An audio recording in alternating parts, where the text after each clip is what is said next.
یہ ہے نیویارک کے سٹیٹ سینیٹر سٹیو رھوڈز، جنہیں پاکستان میں غریب لوگوں کو اپنے پاؤں پر کھڑا ہونے میں مدد کرنے والی منفرد کردار ادا کرنے والی تنظیم اخوت اور اس کے بانی ڈاکٹر امجد ثاقب کے بارے میں پہلی بار جاننے کا موقع ملا۔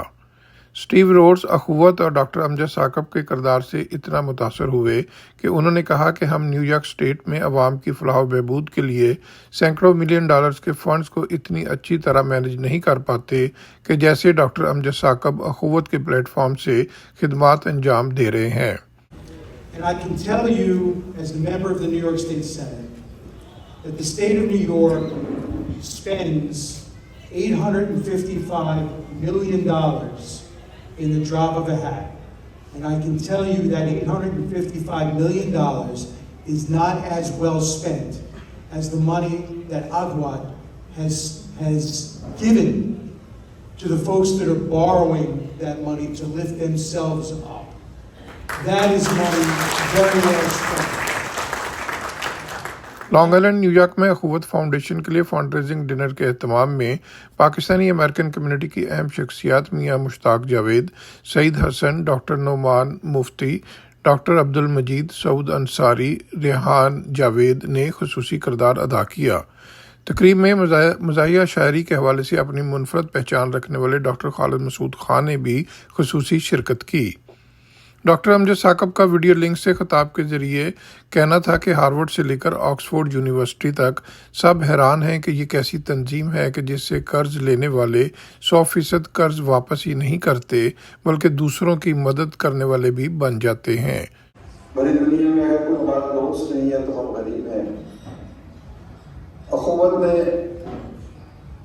ان 40 لاکھ گرانوں کی غربت دور کی یا نہیں کی، مالی اعتبار سے ان کو بہتری کی طرف لائی یا نہ لائی، اس پہ تو ماہرین کی کوئی رائے دے سکتے ہیں، لیکن ایک بات میں انتہائی انکسار کے ساتھ آپ کے ساتھ کہنا چاہتا ہوں، ان 40 لاکھ گرانوں کو یہ احساس ضرور ہوا کہ وہ زندگی کی اس کشمکش میں اکیلے نہیں ہیں، کوئی ایسا کندھا ہے جس پہ سر رکھ کے وہ دو آنسو بہا سکتے ہیں۔ تو یہی ہماری جدوجہد کا حاصل ہے۔ اخوت امریکہ کے صدر ڈاکٹر نعمان مفتی کا کہنا تھا کہ اخوت خدمات خلق کا ایسا ادارہ ہے کہ جو قرض لینے والے ہاتھ کو ایک عرصے کے بعد قرض اور مدد دینے والا ہاتھ بنا دیتا ہے۔ Akhwat is the only charity that I know which is converting the lower hands into the upper hands. It's remarkable. When you go and see how this is happening, what happens is that you go and give Qarz Hasan, interest-free loan to poor people. They run a small enterprise, they do their jobs, they come back and they return the money. And when they're returning the money, automatically they're the upper hand. تقریب سے خطاب کرتے ہوئے منتظمین اور community کی اہم شخصیت کا کہنا تھا کہ ہمیں لوگوں کی مدد ایسے کرنی چاہیے کہ وہ جس سطح پر ہیں اس سے اوپر اٹھیں اور اپنے پاؤں پر کھڑا ہو کر دوسروں کی مدد کرنے والے بن جائیں۔ Akhwat, which mean brotherhood, and we're trying to help each other wherever we can. And living in America, when we worked so hard and we made it all the way where we are today, and it's about time when we look back and we wanted to help our brethren. اور اللہ سے یہی کی دعا کرتا ہوں کہ اللہ تعالیٰ کسی کو یہ نہ کہنا پڑے دوست کو یا کسی کو کہ یا یہ ڈونیشن دو، مجھے ہی اس قابل کر کہ بھی میں اپنی جیب سے دیتا ہوں۔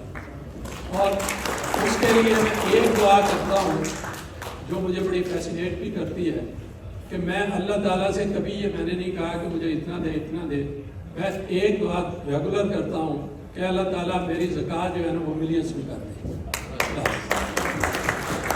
پاکستان میں اخوت میں کام کرنے والے ریحان نے اخوت کے ساتھ کام کرنے کی دل کو چھو دینے والی کہانی سناتے ہوئے کہا کہ اخوت اور ڈاکٹر امجد ثاقب نے میری زندگی بدل کر رکھ دی۔ اخوت کی برانچ میں بیٹھ کے وہاں کے لوگوں کے ساتھ just interact with them, just ask them what difference this interest-free loan has made in your life. Steve Rhodes کی جانب سے کمیونٹی کی اہم شخصیات کو ان کی خدمات کے اعتراف کے طور پر خصوصی سائٹیشن پیش کی گئیں۔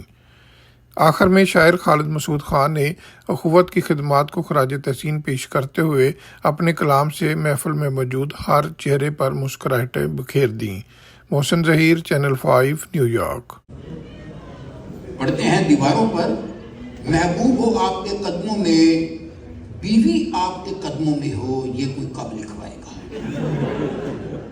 ہم نے تو نہیں پڑھا، آپ نے کو پڑھا کسی نے؟ میرا خیال کسی نے نہیں پڑھا ہوگا۔ اتنا بڑا ایشو آخر دیواروں پر کیوں نہیں کوئی لکھواتا؟ پڑھتے ہیں دیواروں پر، محبوب ہو آپ کے قدموں میں، بیوی آپ کے قدموں میں ہو، یہ کوئی کب لکھوائے گا؟ بابا بیوی اور تعویذ کی طاقت کو تو جانتا ہے، پھر یہ لکھوا کر آخر گھر میں واپس کیسے جائے گا؟ اس میں ایک بات یہ کہ یہ مزاحیہ شاعری ہے، اس کو دل پہ نہیں لینا کسی نے، اس کو انجوائے کرنا ہے کہ جب نہ بنا نتیجہ ووٹ سے اور فارم 45 سے، فارم 45 آپ کو سمجھ آ گیا ہوگا، فلاں پہ کافی سنا ہوا ہے۔ ہاں جی، تقریباً آپ بھی اتنے ہی آگاہ ہیں جتنا پاکستان میں ہم لوگ آگاہ ہیں۔ جب نہ بنا نتیجہ ووٹ سے اور فارم 45 سے، غیبی مدد اچانک کی مل گئی پھر فارم 47 سے۔